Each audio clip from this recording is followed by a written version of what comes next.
tu sais que la dot, c'est comme si le père vendait son enfant. Vous le savez ou pas? D'ailleurs, en réalité, c'est tout un contrat. Si quelqu'un vient t'épouser, il donne l'argent. On donne l'argent pour acheter quelque chose ou pas? Pourquoi c'est parce que Moutouana a bimi sa moutou qui peut nous bon les ramakila. C'est pour être clair que d'autres les amakila. A bimi sa moutou qui n'a yé a zumbombo a que inde tie panani et pas babesheba. À payer, on paye la dot. Pourquoi on doit payer la dot? C'est pour acheter la femme. Donc, il y a un question touché, moi, si marié, ils ont un problème. Mais, propriété privée, et là, quoi, mon Dieu, ça pas tout nous dans mon écoutez-moi, la Bible dit. Rachel et Léa disent à Jacob, mais tout ce que tu feras de nous, fais-le, parce que nous ne sommes pas livrés à toi. Vous avez bien suivi là. Vous ça, vous voyez, si ton mari fait de bêtises, la famille ne dira rien qu'ils t'ont déjà vendu. Si tu fais la dot, va à l'église pour qu'on te bénisse. C'est là, demande pas la robe. Les traite mobimba. Oh, bah, tu vas au sala. Au moment où tu as au moment où passer Charles Bameko le bien au moment où tu vois ma vérité. Tu vois ma vérité. Qu'est-ce qui fait que soit au bali moi si à comme la combo naï. À ta comme monopole. Oh madame Beya. En Longol, comment il y a papa na Longol? Ok. Pour un nini. C'est parce que d'autres hommes ont pèsé ma famille en France. Et pèsé mobali maintenant pouvoir peut droit l'icolo à moi si. Pour ne pas choquer les gens, mais je dois être clair. La femme devient une propriété privée de l'homme. Il y a mon en même temps Pharaon. Asimbaka Sarah. Moi c'est Abraham. Zamba Bimelaye. Pharaon a été Abraham. A dit oh mais pas le selinga boye. Pendant que moi c'est nous continue à de konayo. Dieu a failli tuer Pharaon. Pour Simba, moi ça m'a dit. Ndenge l'homme de Dieu, l'évangéliste Charles Bameko, a le batike, dot Nzambete Moutou à Sala Yango. Nzambete Moutou à créer Yango. N'a qu'un peu, mais qui peut interpréter Yango dans Ndenge na Bango. Ce n'est pas Dieu qui a instauré la dot, mais c'est la famille. Dieu n'a pas instauré une loi concernant la dot. Les humains que nous sommes consentis et tout saliango selon un peuple différent. Yango monako baluba bazana manyor na bango oyo wa wasala nini babalelaka bakongo baza pe na manière na bango oyo basala nini basalelaka bangala baza pe na manière na bango oyo basalelaka. Donc si je comprends très bien, pasteur Charles Bosca Bameko, a petit dot, a tellement peu dot parce que yé mon abali, dans la moitié, maman Charlie, ceux qui nous abali, yé mon repas abali ça na église. Dans notre église, ceux qui nous abali, comme dans niveau qu'on fait sa dot, c'est déjà bon. On considère rango, on considère yo marié. Nous ce qu'on y a na sima, mais ce qu'on fait c'est déjà dot, et ça ça fait te respecter rango, et ça bon. Voilà. Alors je dirais que Dieu n'a pas instauré cela, c'est l'homme qui a instauré. Mais quand l'homme a instauré, Dieu a approuvé. Et ça marche comme ça.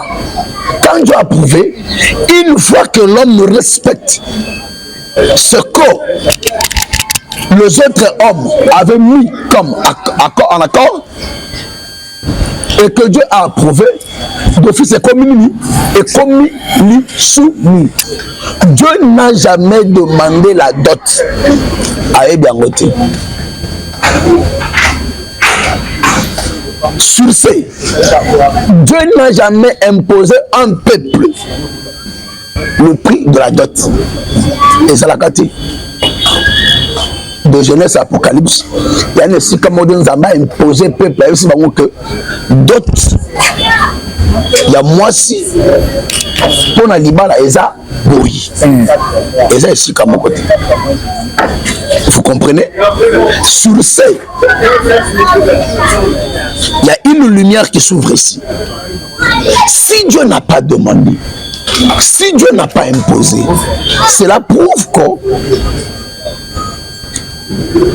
ce que nous appelons la dot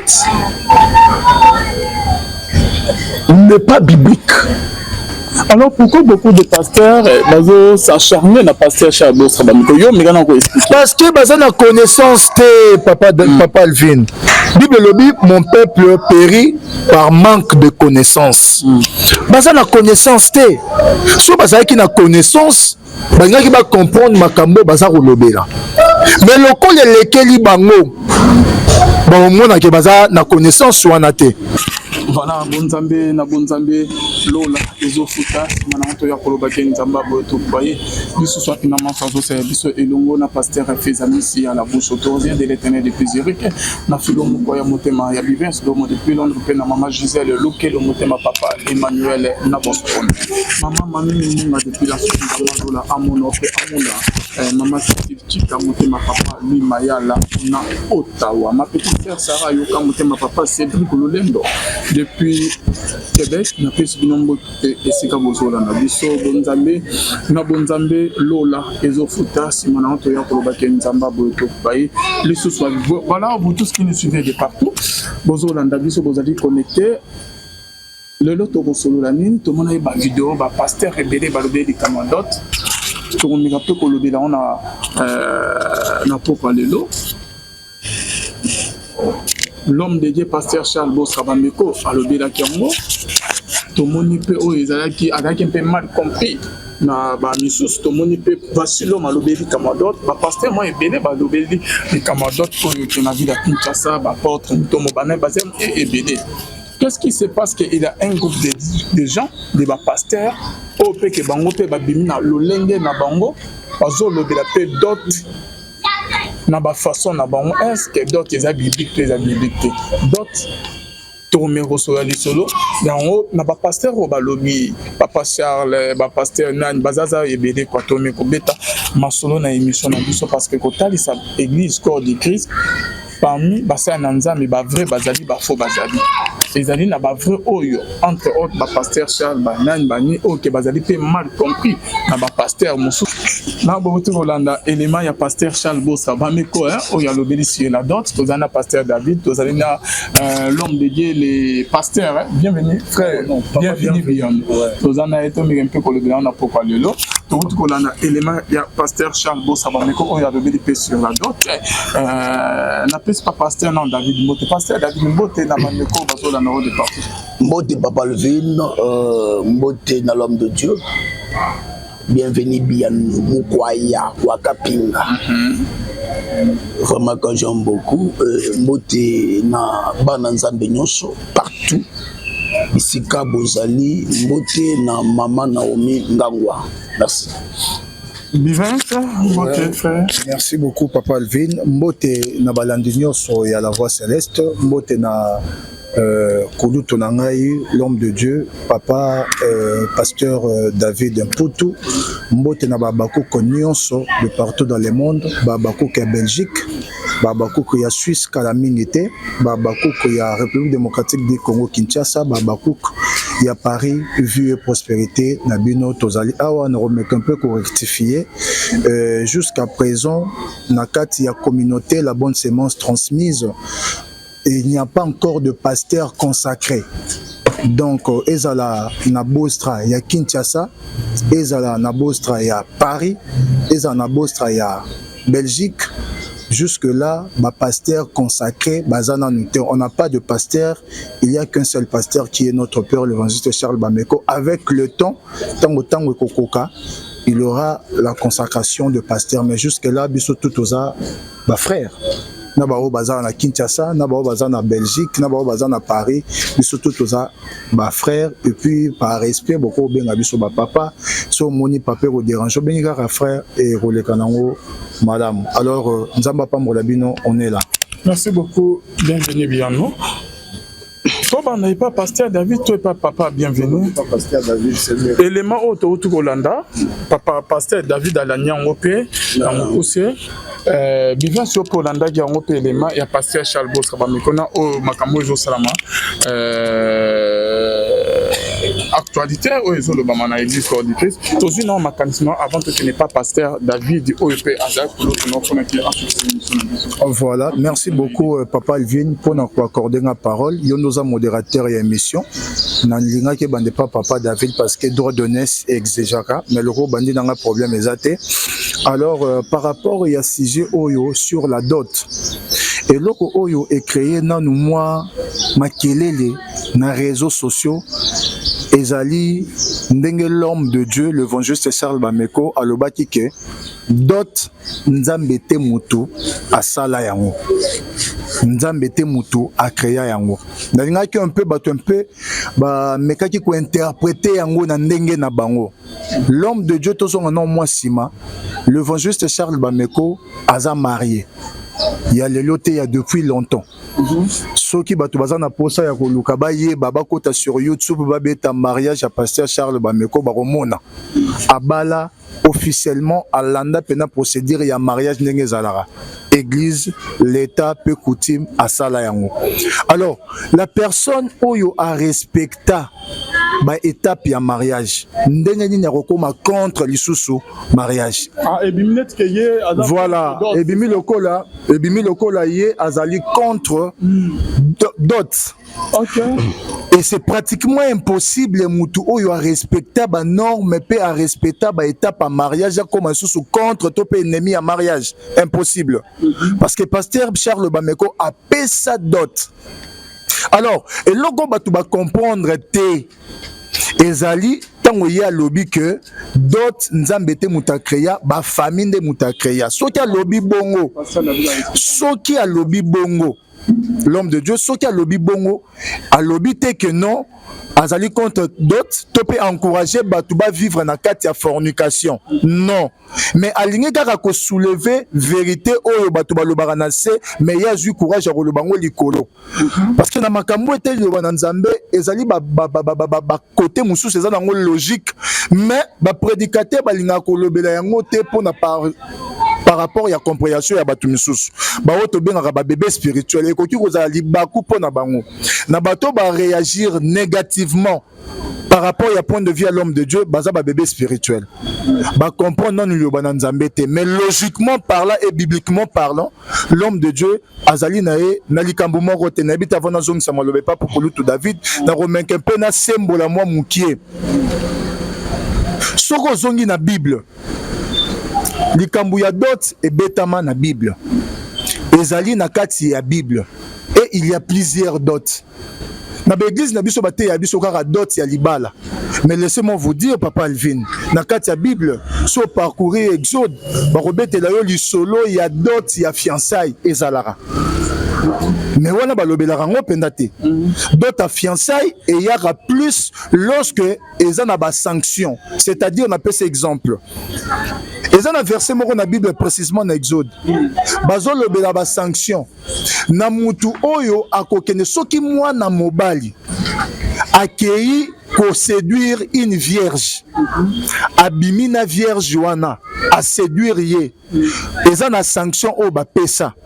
Mwana mobali wana akoya ko pesela mwana mwasi wana dot à fiançailles. Abala ye ou pas akoya ko pesela dot à fiançailles. Et ça, il y a d'autres bongo. Mais à l'homme de Dieu, il y a d'autres oyo, et ça, il y a libala. Vous voyez un peu. Donc, au moment où na kati ya Bible, ba famille eza ebele, au moment Jacob tango akei na ndako ya Laban po abala Rachel, au moment d'autres basengaki Jacob. Eza peut-être différent na d'autres oyo Samuel asengaki David, tango David azaki na posa ko bala mwana na ye. Au moment po na David, Saoul azoloba na ye, katelanga mangenga ya bana mibali. Yaka ko pesa ngo comme dot pour na mwana nanga. Mais par rapport ya Jacob, au moment que ba yebisi de Jacob a travaillé pour azwa Rachel, a travaillé pour azwa Léa et a repesa juste ba symbole ba sengaki. C'est-à-dire que d'autres causes rara mbongo te, mais d'autres c'est le mot juste symbole oyo ezali ko confirmer que non ngai na kangeli mwana mwasi oyo boye ndenge na lingala balobaka.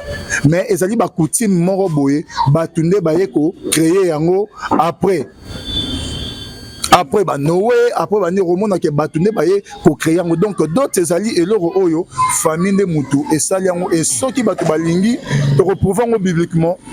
Alors, nous avons sapé moi malobé pas ya Kulutu David n'habite soit cause en l'Europe à Roloba. Donc si je comprends très bien, pasteur Charles Bosca Bameko, a petit dote, a télémé peu dote parce que yé moko abali azana moisi maman Charlie, ceux qui moutou abali a comme une yé moko pas abali ça na église. Déjà dans notre église ceux qui moutou abali a comme un niveau qu'on fait sa dot, c'est déjà bon. Tu considérer rango, on considérer yo marié. Yo monsieur ko ya na sima mais ce qu'on fait si déjà dot. Et ça, ça crée ton respect, et ça, bon. Voilà. Voilà, j'ai vite compris parce que qu'on appelle Bamaba les alara trop, hein. Bamaba les alara trop, pasteur Balisa trop, Aningarité que Bafker, to Basser, voilà. Ceux qui oye, Olingo Seranzana qui go solo bala. Mais moi, je me suis étonné, mais n'engeni bazo sala pe ba émission n'engeni ba pasteur ba comment télémi d'autres, pasteur télémi d'autres, un tel a télémi d'autres, on a expliqué bango bien, pas comprendre on te ba télémi d'autres. Papa il vient, na kota mbala mo parce que moi le baiser pas na ngai. Parce que toujours que le temps et pas docteur il y a Liloba. Il y a ceux qui ont une donc c'est bon quoi. À travers il tu as enseigné. Papa il vient. Mbala liboso oyo ba beti li solo ya mariage na Bible. Eza na Genèse. Tango Nzambe akeli mobali ayeko kela mwasi. Bible lobi na biso que l'homme quittera son père et sa mère. Dans le bas qui on a vidéo dans et s'attachera à sa femme. Payer na moi si bakoko manzoto moko. C'est ça le mariage. Mais au moment mariage oyo Nzambe ye moko azali fondateur, créateur, instituteur ya mariage. Au moment que mariage wana, il y a que l'homme a se détaché na libota pour à s'attacher na moi si parce que le véritable mariage ezali union il y a deux personnes. Ezali union il y a moi si na mobali. Mettons au Bible sur l'homme quittera son père et sa mère s'attachera à sa femme et ça mariage. Au moment que attachement il y a mobali et pas moi si n'est qui lié na d'autres. N'habite so papa il vient dans Zolandanga to bande ba Holandanga. Au moment que place wana ba beta li solo il y a d'autres. Mais quand même Ève Adam na Ève basalaki attaché basatachaki basalaki union zaki mariage et zaki lié na d'autres.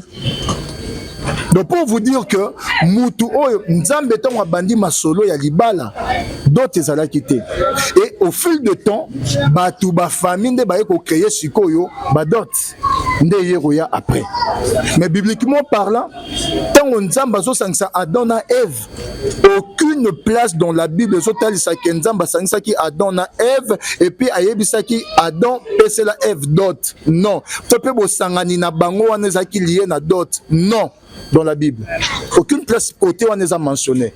Mais si côté on mokile comme ko fongwama ba famille comme ko salema, o famille abo nde batu siko ba ko instaurer système topé coutume il y a d'autres. Et c'est loko o esengeli batu ba ye baba retenir place au l'homme de Dieu à l'obéla qui peut à ça qui mentionne yango. Donc aza contre yango te mais ngaka te saka batu vérité. Si batu misusu bakolobake mariage civil eza biblique.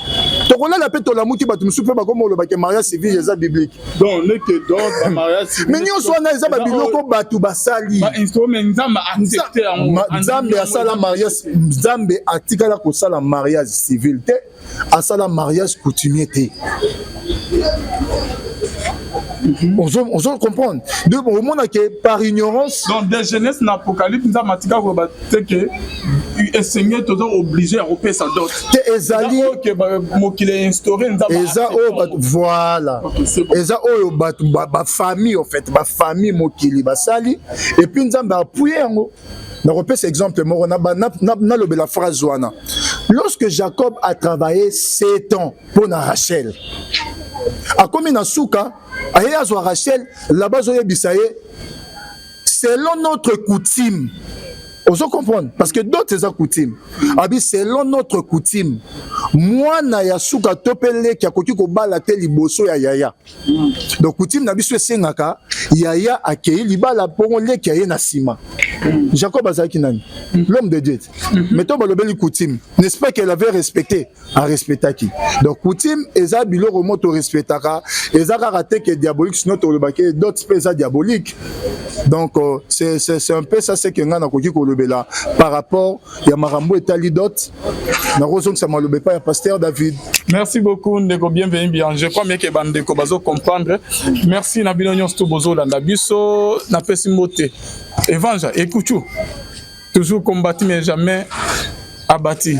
Baloba bongo toujours combattu jamais abattu bongo. Ouais, c'est comme ça le français. Vas-y, te fais sur Maloba. Vraiment Zamba Zoloku.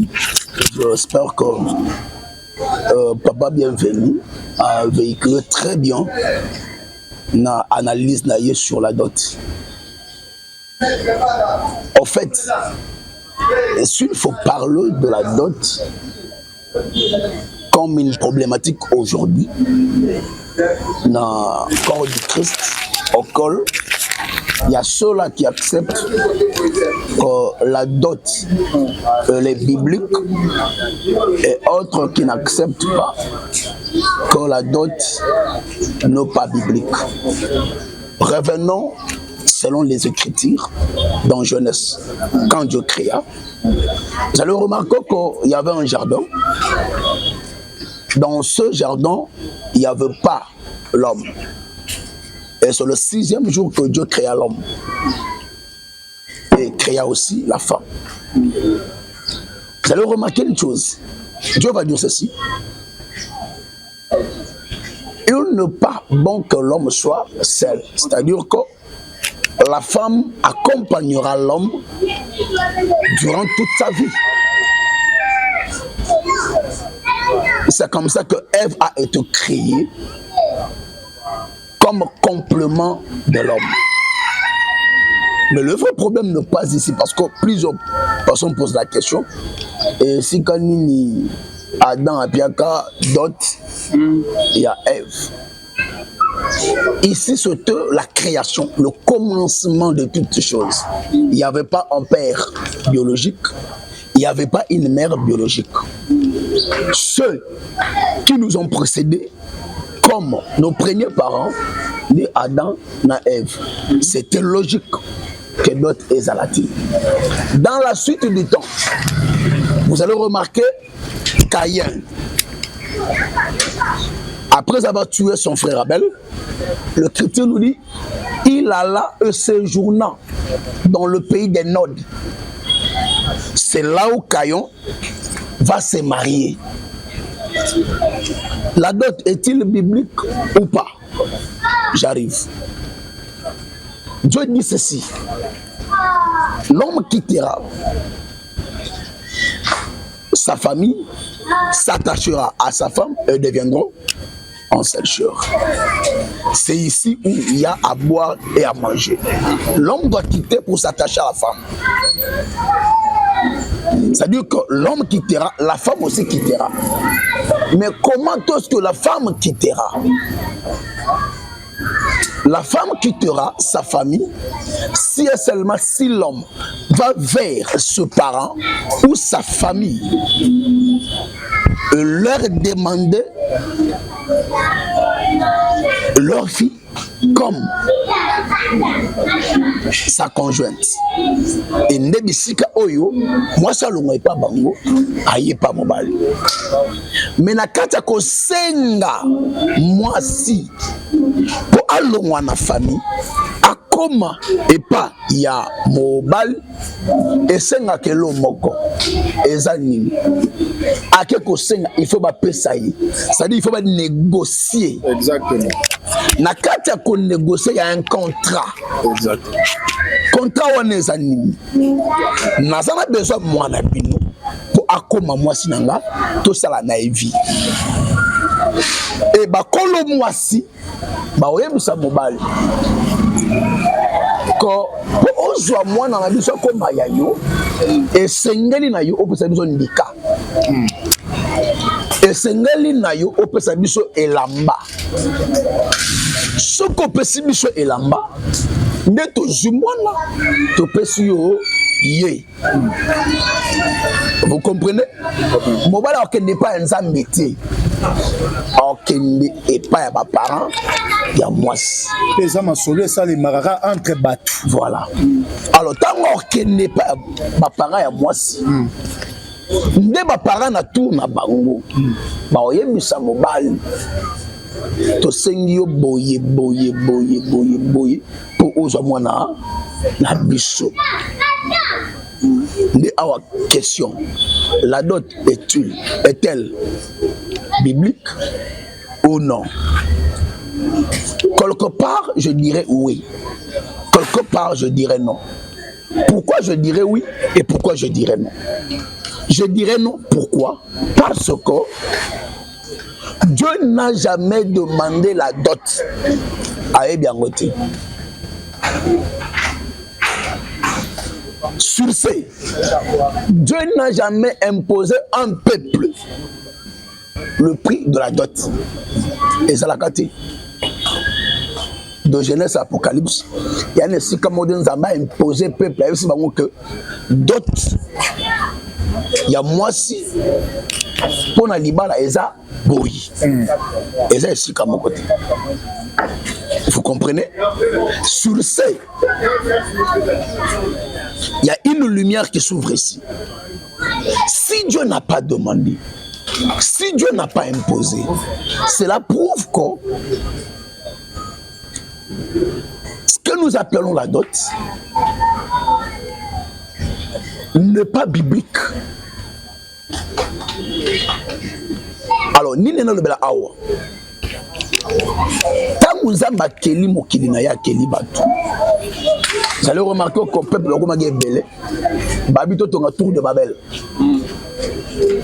Toi que nous te côté Nzamba sala nimi avant naka.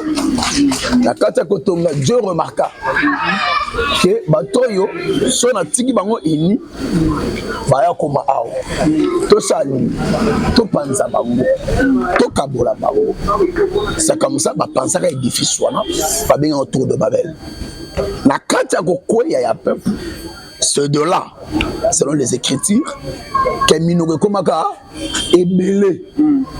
Chilube botami, Kikongo est botami, Kiwalon est botami, Anglais est botami, ainsi de suite, Nabaki Chinois Nyoswan. Alors, suite maintenant à Minoko Wana, nous devons déterminer peuple par rapport à peuple. Peuple est botami et belé.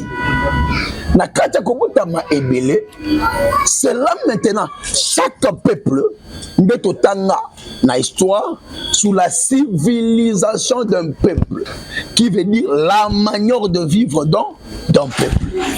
Alors ba peuple wana ba yokana selon bango na contraint na bango que pas na biso awa to instaurer coutume.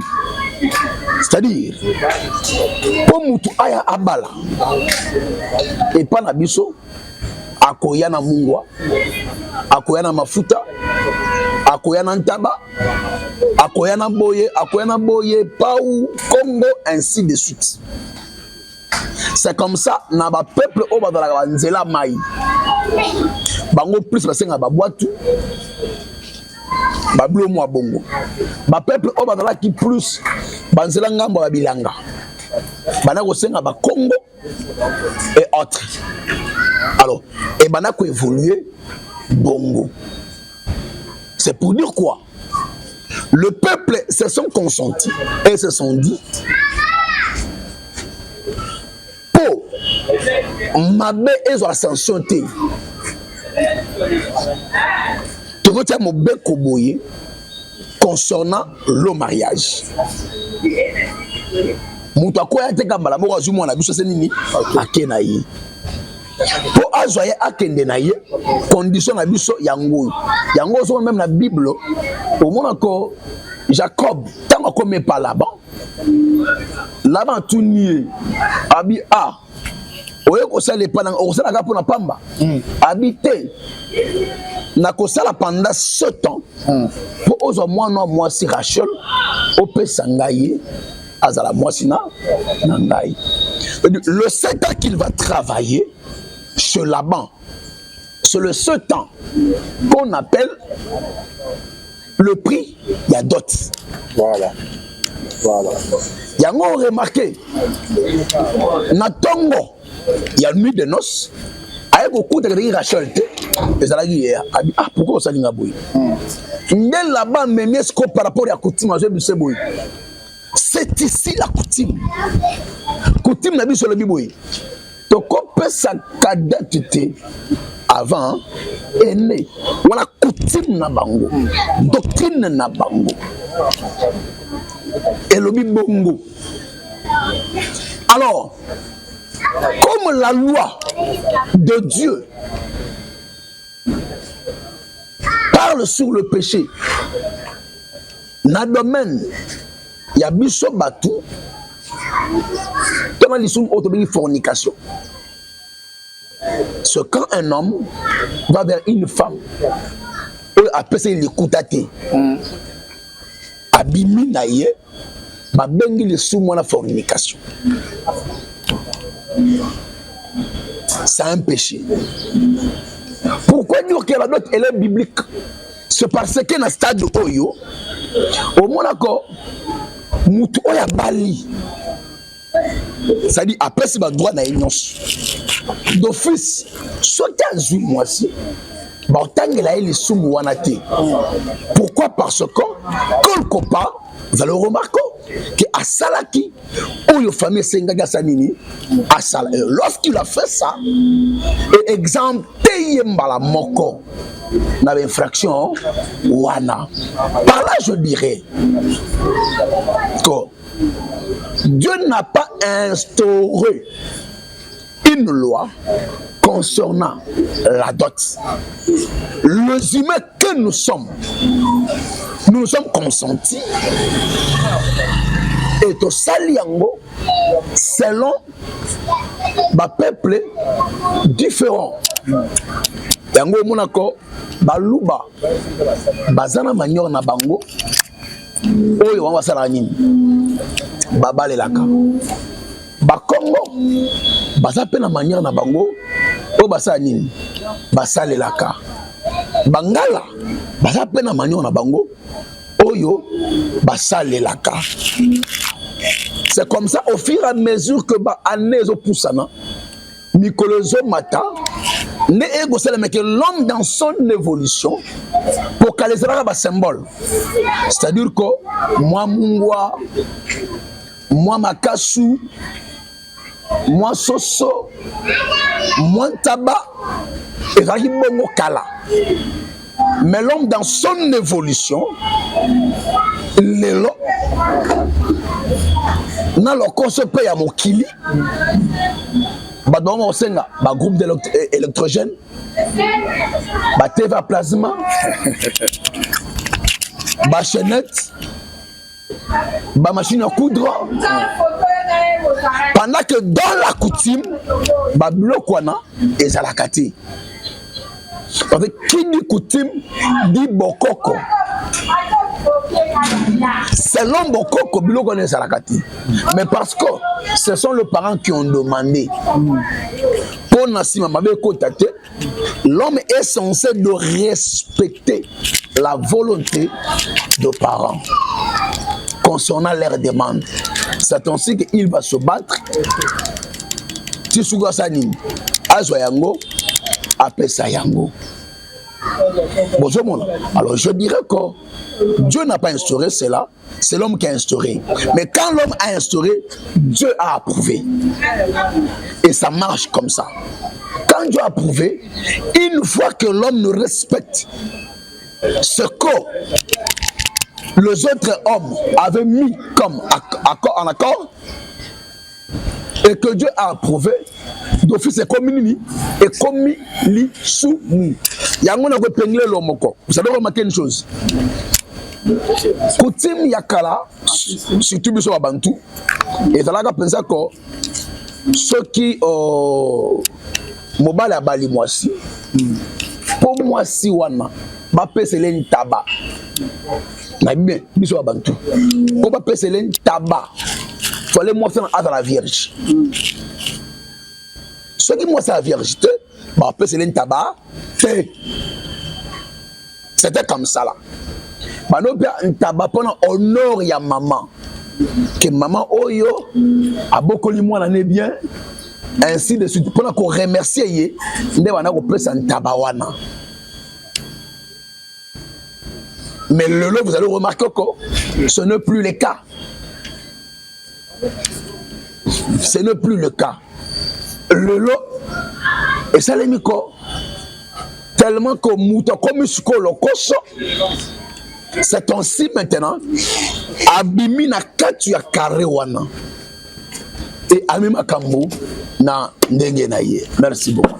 Merci, Pasteur David, et merci à vous tous qui êtes en train de nous suivre. Merci. Papa a expliqué très bien Makassi. Makamodot. Yo peut ça dot, hein? Ah oui, il y a la divorce. Donc, on va la polémique en seconde. Tosolon, on a deuxième numéro. Bazon, ça va dot.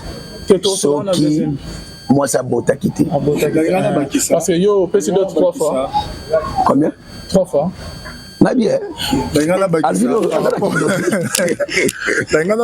Par rapport à Makambo au pasteur David Alobi, déjà, tu faut bayeba. Soki dot nzambende mutu asalaki yango. Fonctionnement ya dot engake zalarara identique. Yes. C'est-à-dire, Bible Lobi na biso en Christ, il y a ni juif ni grec. Soki nzambende mutu asalaki dot. Lolenge bazo pese la dot et pas ba Congo. C'est la même manière ba ngaba pese la ngwe pas ba luba. Le lenge ba pese la dot et pas ba luba, c'est la même manière de ba ngaba pese la ngwe pas ba Swahili. Et pas batete là. Biso nyonso tout nga tozala na fonctionnement ya repese la dot ndenge moko parce que eza nzambende mutu asali yango pe ateza la bongo. Mais loko le salemi na ba famille nzamba za kuna te. Boko mona que ba Congo bana ndenge na bango batia pona ba pese la dot, ba luba bana ndenge na bango bazwa pe ba pese la dot, ba Swahili batete là pe bikolo mususu. Boko mona mutu na mutu asa na ndenge basala po bapese la dot. Soki dot nzambe nde mutu asala ki yango. Bokomona ke na kati ya dot nzambe ngaka za na part na ye. Papa Alvin toza na kati ya ba famille oyo babala oyo tobalisa toyebi ndenge nini fonctionnement dot ezalaka. Tango bazoya kopesela mwana mwasi dot na kati ya libota. Par ya nzambe ezalaka nini na kati ya dot. Soki nzambe vraiment réellement ye muta sala ki dot. Pasteur David Azako contredire ngai te. Ba pesi biloko, ba pesi mbongo, ba pesi nyonso. Par ya nzambe ezalaka nini na kati. Okomona ke bazui veste oyo ya noko otamba pa. Ya noko ota mama bazui ba mbongo ba do ba kaboli. Mokomona te aucune place ba koloba ke place oyo par oyo eza ya nzambe. Alors pourquoi beaucoup de pasteurs s'acharner na pasteur Chabos Kabamiko yo mekana ko expliquer parce que baza na connaissance te papa Alvin. Bible lobi mon peuple périt par manque de connaissance. Baza na connaissance te. So baza ki na connaissance bangaki ba comprendre makambo baza ko lobela. Mais lokole lekeli bango ba mona ke baza na connaissance wana te. Bazana ngote neti l'homme de Dieu pasteur David Aouti Koloba alobi que D'autres, tout le temps, on va salir yango, batal si dans Nzambe, Nzambe a approuvé yango. Ben oui, bilo mususu yo okoki koloba. Papa Alvin. Au moni demande mususu, Nzambe a cause là. Ozara na mate yano lo barango trop. Oko se Nzambe loko. Et ça là qui te que loko ne pesa mela on attend wana. Mais Nzamba sali na volonté na e a pesué yango. Donc d'autres peuvent côté Rosalake et le roman batou basali bataille ici dans Nzambe Nzamba prouvant parce que la Bible nous dit oh yeza lié na mabele et qu'on appelle lié na likolo. Et c'est ce que les gens ne comprennent pas. Batou babeti sous libaku na point mort au pasteur David. Batou babeti libaku lorsque l'homme de Dieu a lobby que l'évangile de Charles Bameko B52 l'homme de Mopanga le professeur. Batou babeti libaku tant wa lobby que d'autres locaux là, tata zoteka, moi nanae, babeti libaku. Or, ce qui dans l'année étymologiquement parlant, il y a mot d'autres. Tu comprendre que d'autres est outil na hébreu. Dans le bas qui en déjà. Hébreu, eux bimsa moya, moar. Moar est l'unique pour signifier caractère argent de noces. Vous avez une définition à d'autres, c'est argent de noces. Surtout, vous avez argent de noces. Dans la définition, il y a d'autres. Ce qui montre lobby que d'autres sont les parents qui ont côté lobby qui mais les parents ont moi mais c'est tout à fait normal parce que d'autres sont argent de noces. Les alliés échangent. Où est-ce qu'on confirme que moi na auto coli to boti to coli si a tangi ba classe a comme na niveau a comme na ngwa za qui sous responsabilité na biso. Mais ce que yo ko joyer elembo oyo ya dot les alliés les mots ça échange entre biso na yo tozozo moi no za qui sous responsabilité na biso azo comme na responsabilité na yo. D'ailleurs, les locaux là, les locaux là, en réalité, c'est tout un contrat. On évite juste ces gars qui sont choqués. Dans le contrat, c'est-à-dire que c'est tout un contrat entre deux familles. Deux familles, oui. Parce que vous allez comprendre une chose. Hier, à Touni Batuna, Temple Abi, et le ngwe zala mbongo eza nani babi akai sala à répondre à Bible donner à César ce qui est à César et à Dieu ce qui est à Dieu. Dans le ciel il y a Dieu, sur la terre il y a les hommes. Dans le ciel Dieu instaure, sur la terre aussi les hommes instaurent. Alors les hommes qui instaurent Bakenda, parce que ils ont l'autre dans le droit, le droit est juste, il aussi à tous. C'est-à-dire qu'il n'y a pas le droit sans la société, il n'y a pas aussi la société sans le droit. Le droit vient pour régir, mettre de l'ordre dans la société. C'est ainsi. Le droit prévoit dans le code de la famille. Il prévoit sur la dot. Pourquoi? Parce que parmi les sources du droit, nous avons la coutume. Nous avons la religion. Parce que le premier législateur, c'est Dieu. Et il y a aussi la famille, il y a la coutume. Dans la coutume, les traitent mobimba. Oh, sala.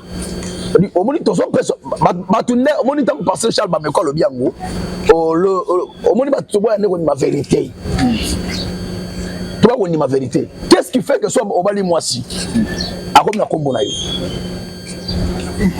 A ta comme monopole. Oh Madame Beya. À Longo, comment il y a papa naï Longo? Ok. Pour la nini. C'est parce que d'autres hommes ont pèsé ma famille aussi. Et puis si mobali maintenant pouvoir peut droit l'écolo à moi si. Pour ne pas choquer les gens, mais je dois être clair. La femme devient une propriété privée de l'homme. Il y a mon en même temps où Pharaon, Asimbaka Sarah, moi si Abraham, Zamba Bimelaye. Pharaon a fait Abraham, oh mais pour nous c'est l'inga moye. pendant kaza moi sino kosina kana ndeko na yo. Dieu a failli tuer Pharaon. Pour Simba moi ça nani. Ya Abraham. Vous allez remarquer aussi. Ouais. Pardon au niveau de Bani. Pharaon a du mal à Sarah. Ouais, demande. Tanga pena Bible. Pasteur Moko na yebisa compliqué nga wa bekanga. Alors que bimana ma bimana asala na sala rapport sexuel, c'est ça? Bekanga moi alors à embellir ma femme. Parce que dans la deux versions.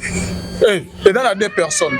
Et Pharaon Nzambe a gagné mais et pas nani comment il s'appelle Abimelech Nzambe a pékisi Asimba été. Donc ça dit que Pharaon a ka Sarah. Ya maboke ni gauche ni droite. Infidélité. Voilà ce que yo. Ni Pharaon azaki na Sarah. Bazaki na salon. C'est infidélité hein. En fait, en réalité, Sarah s'est retrouvée dans l'adultère forcé. Ah, mais yo côté on est défendre non parce que yebi ça na émission yo attends moi ça c'est l'infidélité au limite impolitesse militaire atteint infidélité au limite et dans au botin on comprend des infidélité na Rolanda tout moko na tika la émission na côté la na ngeta comme on s'appelle tika la vie. OK, c'est l'ambiance de notre émission, j'aime beaucoup. Mais pasteur David, papa assis ça idée. Vas-y. Nde au Monaco même Betsheba. Moi c'est à Iri.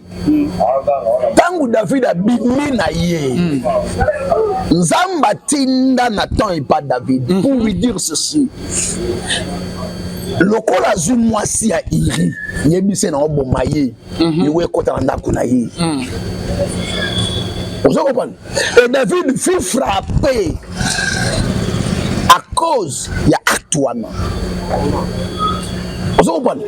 À ce mois-ci, il y a Moutou. Nzamba sepelati. Pourquoi bazobenge moisi ya Moutou? C'est parce que Moutouana a bimisa Moutou qui peut nous mbongo. Mbongo ezala makila. C'est pour être clair que d'autres les amakila. Abimisa Moutou na ye, azumbongo, ake inde tie panani. Et pas Babesheba a payé, on paye la dot. Pourquoi on doit payer la dot? C'est pour acheter la femme. Donc il y a un gens qui sont touchés, moi si marié, ils ont un problème. Mais propriété privée, et là quoi monter, elle doit sapater nos soumis dans bon nene rozon. De quel don rozon? Parce que moi je suis divorcé, so aussi lié, aux appels un problème comment? Oui, bibliquement parlant, une femme divorcée, selon la loi, les Écritures, une femme divorcée doit rester comme ça à quoi on va le mousser. Si soit pas dans ma couche, la communique. Bon mobile il peut me donner mon corps. Oh, pas ça.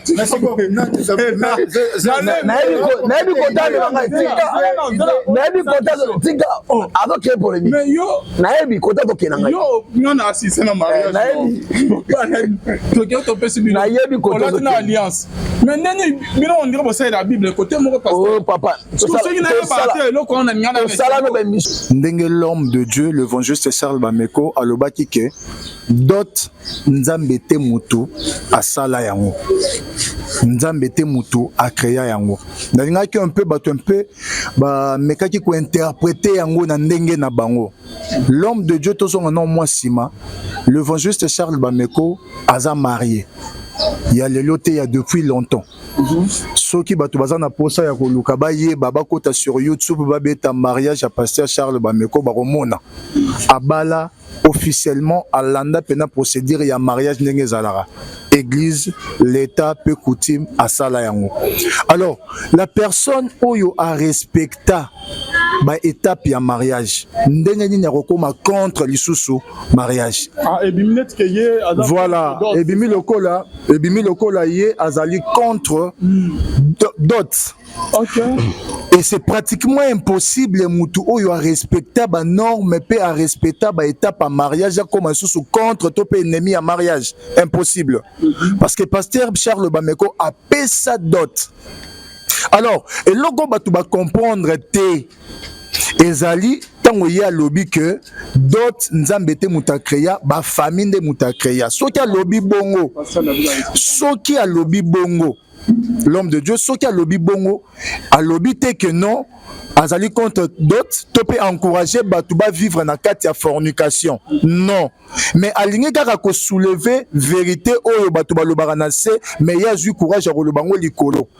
Parce que na makambo ete lobana nzambe, ezali ba côté musu c'est ça dans logique, mais ba prédicateur balinga ko lobela yango te pona par rapport à la compréhension ya batu misusu ba oto benga ba bébé spirituel ekoki kozala libaku pona bango na bato ba réagir négativement par rapport à point de vue à l'homme de Dieu baza ba bébé spirituel ba comprendre non yo bana nzambe te mais logiquement parlant et bibliquement parlant l'homme de Dieu azali nae na likambo moko te na bita vona zong sa malobe pas pour kolutu David na romenke pe na sembola moi mukie soko zongi na Bible likambu ya dot et betama na Bible. Ezali na kati ya Bible. Et il y a plusieurs dots. Na l'église na biso bate ya biso kaka dot ya libala. Mais laissez-moi vous dire papa Alvin, na kati ya Bible, so parcourir Exode, ba robete la yo li solo ya dot ya fiançailles ezalara. Mais wana balobelaka ngo penda te. Dot à fiançailles et il y aura plus lorsque ezana ba sanction. C'est-à-dire on appelle cet exemple. Et ça, dans le verset dans la Bible, précisément dans Exode, bazo lobela ba sanction. Na mutu oyo akokene soki mwana mobali akei ko séduire une vierge. Abimina vierge wana a séduire ye. Et ça na sanction o ba pesa. Mwana mobali wana akoya ko pesela mwana mwasi wana dot à fiançailles. Abala ye ou pas akoya ko pesela dot à fiançailles. Et ça, il y a d'autres bongo. Mais à l'homme de Dieu, il y a d'autres oyo, et ça, il y a libala.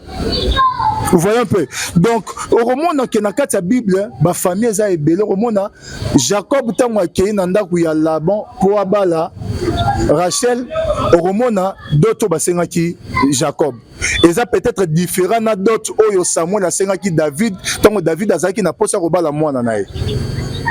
Au moins na David Saoul azolo banaye katelanga mangenga ya bana mibali yaka kopesa ngo comme dot pona mwana nanga. Mais par rapport ya Jacob romona ke ba yebisi de Jacob a travaillé pour azwa Rachel, a travaillé pour azwa Léa et a repesa juste ba symbole ba sengaki. C'est-à-dire que d'autres causes rara mbongo te mais d'autres c'est le mot juste symbole oyo ezali ko confirmer que non ngai na kangeli mwana mwasi oyo bwe ndenge na lingala balobaka. Mais ezali ba coutume moko boye batunde ba yeko créer yango après Noé, après bah Romona qui batouné bah pour créer donc d'autres ezali et leur oyo famille de mutu et saliango et ceux qui battu balingi te reprouvant bibliquement. Alors on a raison que ça peut moi malobe pas ya kulutu David na habité soit cause en européen roloba. Donc si je comprends très bien pasteur Charles Boska Bameko a petit dot a tellement peu dot parce que yé mo abali azana moi si maman Charlie ceux qui mutu abali a comme na yé mo pas bali sara na église. Déjà dans notre église ceux qui mutu abali a comme na niveau qu'on fait sa dot c'est déjà bon. On considérer rango on considérer yo marié l'homme se koya na sima mais ce qu'on fait c'est déjà dot. Et ça, ça crée ton respect, et ça, bon. Voilà. Voilà, j'ai vite compris parce que vous n'avez pas ma les alara trop, hein. Ma les alara trop, pasteur bali sa trop, animalité que bafker, to basser, voilà. Ceux qui oye, olingo se ranzana qui go solo bala. Mais moi, je me suis étonné, mais n'engeni bazo sala pe ba émission, n'engeni ba pasteur ba comment télé mais d'autres, pasteur télé d'autres, un tel a télé d'autres, on a expliqué bango bien, pas comprendre en te ba télé mais d'autres té. Papa il vient, na kota mbala mo parce que moi le baiser pas na ngai. Parce que toujours que le temps et pas docteur il y a Liloba. Il y a ceux qui ont une donc c'est bon quoi. À travers il y a tous les enseigner. Papa Alvin. Mbala liboso oyo ba beti li solo ya mariage na Bible. Et ça na jeunesse. Tango nzambe akeli mobali aye kokela mwasi. Bible lobi na biso que l'homme quittera son père et sa mère.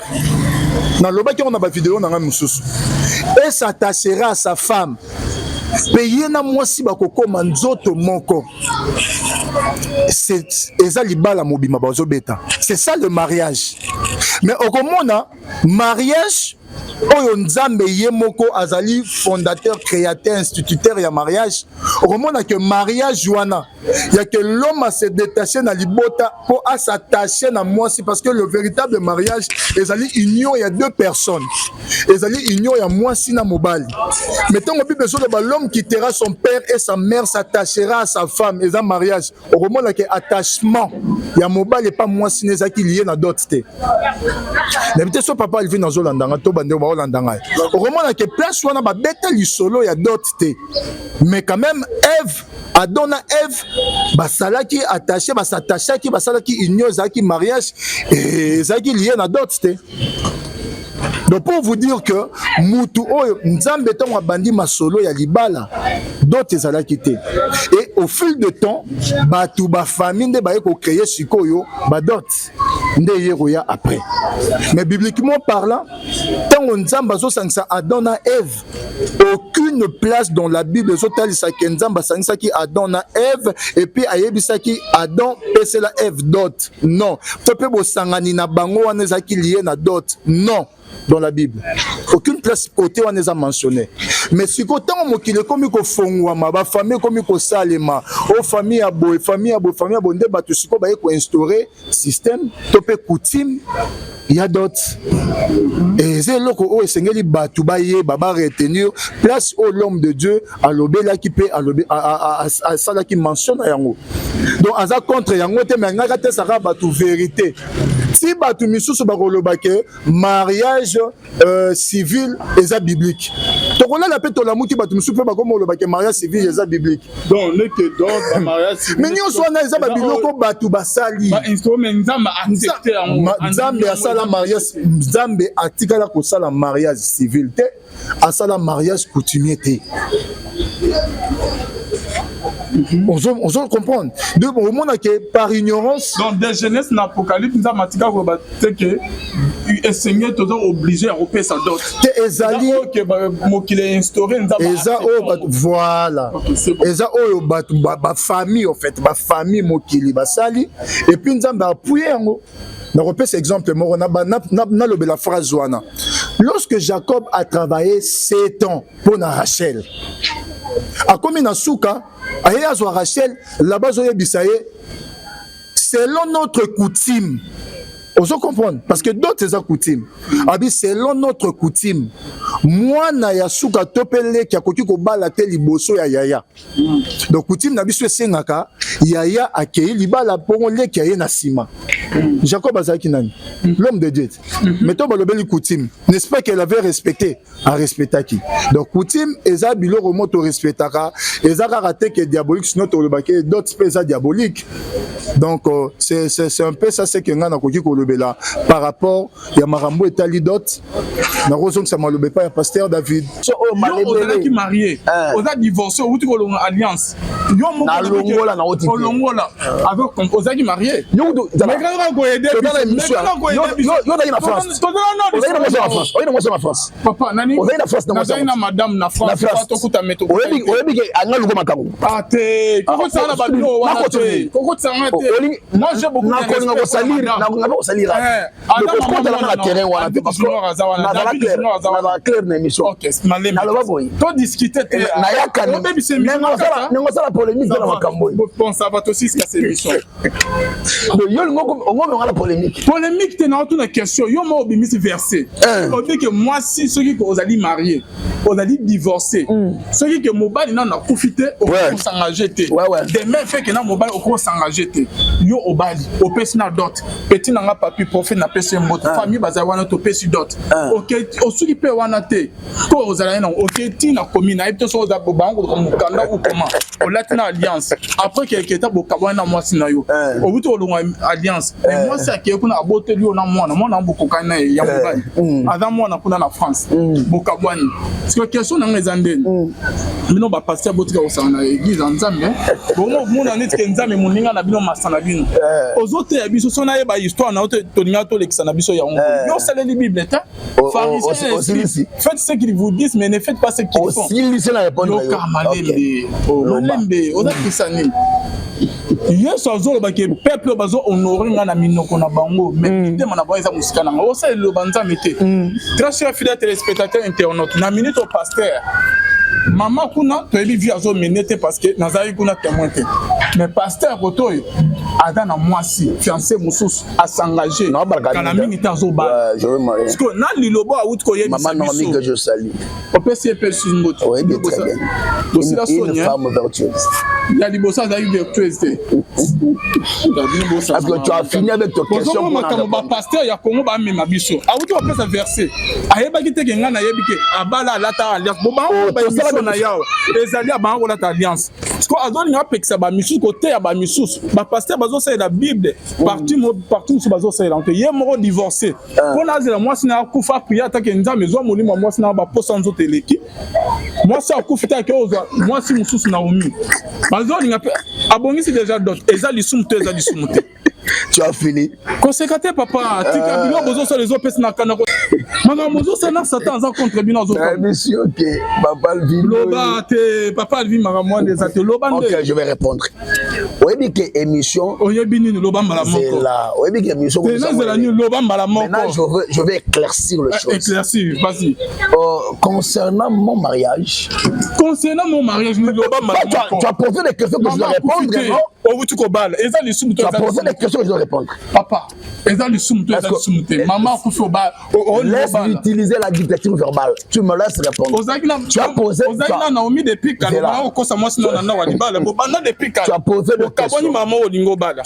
questions que je dois répondre ok papa na lingala tika okota français to pe okota français qui m'a pété répondre na mutuna Ningana répondre le mot bobi. Répondre na mutuna papa.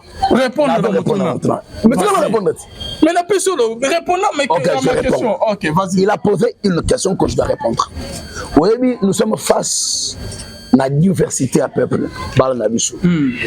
Laisse-moi répondre pour chacun de nous à se retrouver. Mais depuis au banc, laisse-moi répondre. Laisse-moi. Je sais déjà donner le temps. Vas-y, répondez. Répondez, non? Aujourd'hui, la minute, nous devons terminer l'émission. Concernant le mariage, quand est-ce qu'une femme, quand est-ce qu'un homme marié, après être divorcé, ne peut plus se remarier? Suis-moi très bien. L'Écriture nous dit que nul ne sait pas ce que Dieu a uni. Un mariage que Dieu connaît, que Dieu a uni, c'est de ce mariage dont on parle. Mais moi, je vais t'expliquer et te faire comprendre aujourd'hui qu'il y a des mariages que Dieu ne connaît pas. Il y a des bosses. Laisse-moi évoluer. Laisse votre premier mariage. Mais au moment où pendant qu'il y a beaucoup de gens qui souffrent, il y a plusieurs personnes qui souffrent dans ma cambo et télé baba. Non, il y en a plusieurs papa. C'est quoi au bon fait le mot? Bible dit oui. Malheur à vous enfants rebelles qui faites des résolutions sans me consulter. Oh, le mariage, c'est tout un engagement. Avant d'aller vers le mariage, il faut consulter Dieu. C'est ainsi que Dieu a parlé à Israël au travers de Moïse. Vous ne pouvez faire alliance avec un peuple étranger. Les jours où vous le ferez, ils deviendront des aiguillons dans vos côtes et des épines dans vos yeux, selon les Écritures. Et quand tu vas vers un peuple, c'est-à-dire une femme ou un homme, t'engager sans consulter Dieu, tu paieras les conséquences. C'est ainsi que Samson va se retrouver devant une femme qu'il ne connaissait, mais qu'il la vit. Il appréciait la femme, qu'il se dit pour moi, c'est une femme à vie. Je dois me marier avec. Pendant que Delila est venu dans la vie de Samson, pas pour faire vie, pas pour vivre ensemble, pas pour se marier, mais pour connaître le point faible de Samson et les détruire. Vous allez comprendre que Delila est venu avec une mission de détruire Samson. Pendant que Samson, pour lui, il cherchait une femme à épouser. Dans ce monde que vous voyez, ce n'est pas pour rien que Dieu nous recommande de les consulter avant de faire quoi que ce soit. Le jour où tu oseras de le faire sans consulter Dieu, tu paieras les conséquences. C'est ainsi qu'il a l'autre déclaré. Ce que j'en dirais au Yémété, n'a qu'à préserver la réputation d'ailleurs, c'est parce que nous avons des détails. Vous imaginez que moi si nayo, moi si basou na kati.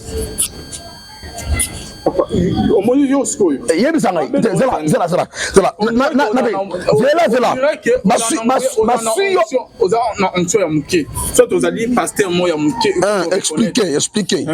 Yo premier mariage, au sakola, au pèse à la prophétie. Au monde, beaucoup ça a dit ça. Mariage place aux autres qui n'en est pas yamabé.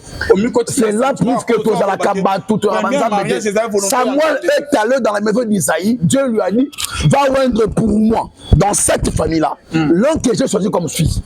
Ailleurs, Amoni Eliab, Samuel, un prophète authentique. Celui que Dieu avait élevé comme juge en Israël. Amoni Eliab, Azuma Futa, Abanuko Sagola Eliab, Yone roi, Onzamba Poni, à quel point pour Futa Dieu va lui dire quoi? Il était. Vous comprenez? Il avait l'esprit prophétique, mais à ta part côté. C'est pour te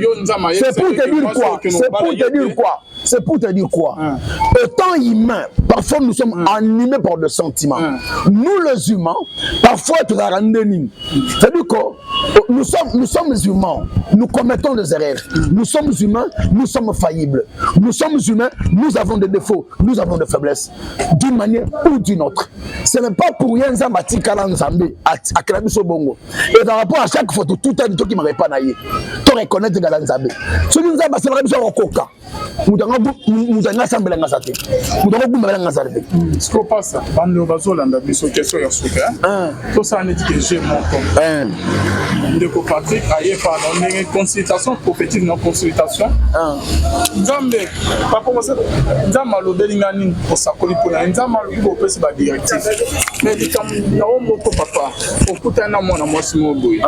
Abeta batura malibele, mwana wana azolongwa. Poto kuna France azo ya buzo kutana. Okomti na niveau bobala na naye. Zemi pe kota. Samson o azalaka, Samson o à l'époque. Samson o à l'époque. Samson o kutu. Samson o kutu na gala na. Ya yo mokonza matadi so teka ya bango. Tika osakola. Voilà mo avec les couture na sakola là avec précision à autre bala. Ah ouais, mais couture bosu qui est nest. Toko ta dis continue de son abus. Côté là ko ya na yote parce que nous connaissons comment est-ce que nous servons Dieu. Mais le col là-bas nous reconnaissons que nous commettons aussi des erreurs. Le col là-bas. Des erreurs au comité à niveau tchazeli. Bozem na tcheko na balagide. Parce que balaki kazinda matali sur yote moi na so azamabe présentation au tchazeli mosali ba mariage. Dans la souveraineté de Dieu, dans la souveraineté de Dieu. Voilà. Et lorsqu'on parfois Dieu peut chercher à nous confondre. Comment? Il suffit que comme la grâce au Songolo, il y a un caractère de développement, l'autosuffisance. C'est-à-dire, et comme la rende, nous avons prié pour notre pendant 9 mois au Bikati. Et lequel en a eu? Oh, David, 9 mois au Bikati. Et dérangeant comme pas possible. N'importe quand on s'est retiré. La côte de ma prière personnelle. C'est ainsi que Dieu va me révéler que papa Nandoki. Malade là, yemoko yebi, bazo ngaba le kisaye. Pourquoi? Parce que et là basenga ki agoro pesa ngo souté. Et si mbate, il faut les ganesi ka mutwana. La tunisa mais pourquoi on révéla kingati? Zamba tunanga boyi. Tangu yo so akatana ko bonda la pono tuna kinga. Obo so tuna nga, ngala sani, ngala répondre yo. Bongo nyoka baboti. Vous comprenez? Nine salanga bongo, l'autosuffisance. Parce que je sais que quand j'impose la main, la personne est guérie. Alors, le don de miracle et de guérison que Dieu nous a attribué, et comme si nous sommes à l'Olendo. Parce que au début, qu'il y a Sakolaka, avec beaucoup de précision, ainsi de suite. Tu sais que, comme le rôle ce que nous devons faire, c'est à chaque moment, qu'on tourne à Kaye, qu'on consulte à Kaye. Mais parfois, c'est là où nous échouons. Merci, pasteur.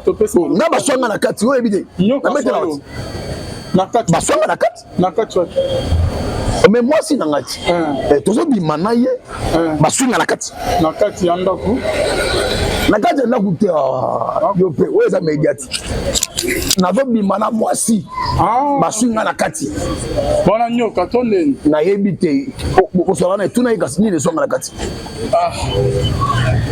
Sko oboye parce que basoki on nakati à part mais famille bango de divorcer famille yo pasteur on dirait munyazo banga kisa mais voilà famille na bango et décidé de divorcer j'ai des preuves et bah témoins famille ne fait pas de divorcer on ozo reprocher moi so boye pour na atrishaki famille na bango na yebi fi na yebi maman nga na yebi ka famille na bango esenga to divorcer baloba ngo clairement que si de divorcer moi bango kufa bazala clair na ba témoin famille esenga to divorcer o soufa pour na boya na yebi na bango benga nga papa bindondela nga madame bindondela madame papa vas-y topé sur maloba Pasteur David mais sinon on a une intervention Pasteur David Yasuka on a personnellement j'ai tiré des leçons en tout cas bandego pe ba landa biso faut ba tirer pe ba leçons ba o bazali ko aspirer dans le mariage il faut pas attendre bango de faire un très bon choix. Notre papa de la maison l'évangéliste Charles Bameko c'est la seule chose où abetara c'était ma casse dans l'église bandeko bobalite boza la précédente au bal bozo attendre bino parce que ba choix ebele lelo batu ba osala ba choix mabe ba misusu baza ko réagir mbala moko ndenge pasteur David asali boye amoni que non c'est un mauvais choix à se retirer mais ba misusu bandimi na bango ba souffrir et ba kufa ebele pe bozo mona bango wana ba sekaka na miso abatu boye na kati anda kwa libala ba souffraka ebele bo mona bango pe ba beli ba AVC ba kufi pona makambo ba mauvais choix moi c'est nyokolara mobali nyokolara mais akangamika na kati ya ndako les divorces ou comment non oyo salemi epesa biso bandeko no to balite mayele ya kozwa tana biso ya kozala précédé pour qu'un jour tous à la scandale te pour na batu misusu que bienvenue fils de B50 bali lelo après il a divorcé pour moi ça m'a bé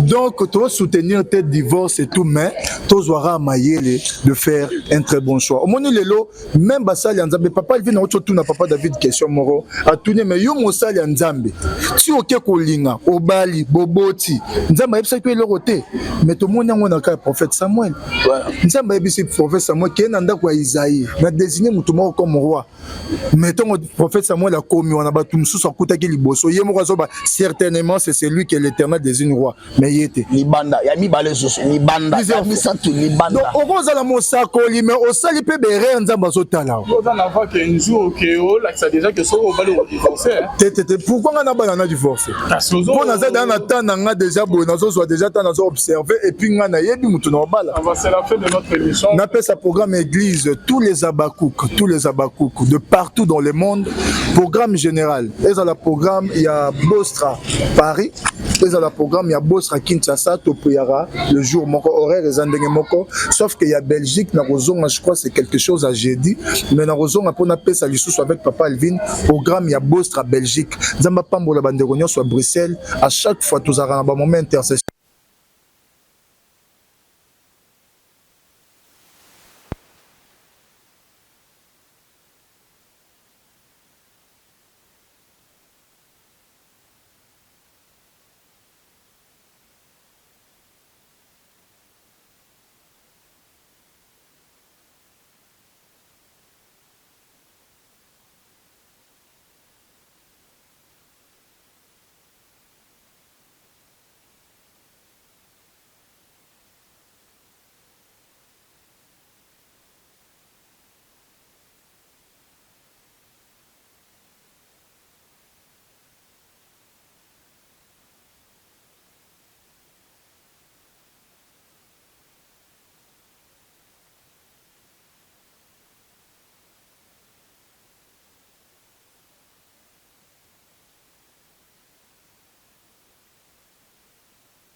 Donc, tu soutenir tes divorces et tout, mais tu auras maillé de faire un très bon choix. Au moment où même Basali Nzambe, papa, il vient tout na papa David question moro, à tout mais yo Mosali Nzambe. Tu ok kolinga, obali, boboti, Nzambe est que l'oroté, mais tout le monde on a prophète Samuel. Nzambe est prophète Samuel qui est nanda kwa Isaïe, mais désigné mutumo comme roi. Mettons prophète Samuel a commis on a battu mususu akuta ki liboso. Yemo zoba certainement c'est celui qui est l'Éternel désigne roi. Mais il était libanda, ya mi balé soso, libanda, mi santu libanda. Donc on va la mosako li mais au sali pe bere Nzambe azotala. On a vu qu'un jour OK, là ça déjà que ça on va le divorcer. Pourquoi on a banana divorcé? On a ça dans temps nga déjà bon nazo soit déjà temps nazo observer et puis nga na yebi mutu na bala. C'est la fin de notre émission. On appelle ça programme église tous les abakouk de partout dans le monde, programme général. Et dans le programme il y a Bostra Paris, et dans le programme il y a Bostra Kinshasa Topuyara le jour moko horaire et zandenge moko, sauf qu'il y a Belgique na Rozonga, je crois c'est quelque chose à jeudi, mais na Rozonga pour appeler ça lisusu avec papa Alvin, programme il y a Bostra Belgique, Zamba Pambola Banderognon soit Bruxelles, à chaque fois tous avons un moment intercession.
La salle polyvalente Mama Albertine est désormais à votre portée.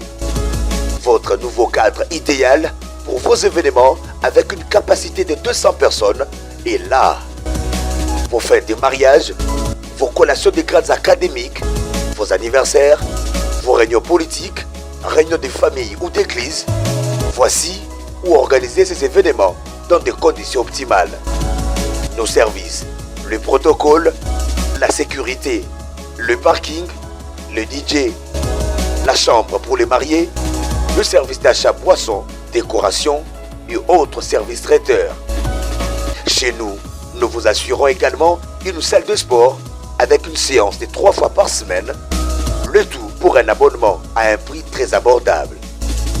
Notre adresse, 12e rue industrielle, sur l'avenue Fifi Body, numéro 15, dans la commune de Limété. Vous nous trouverez juste après l'usine Mortadella. Pour tout contact, appelez-nous au plus 243 81 082 80 48 ou plus 243 81 92 63 744. La salle polyvalente Maman Albertine. Venez passer vos week-ends en toute quiétude. Venez donc célébrer autrement vos manifestations.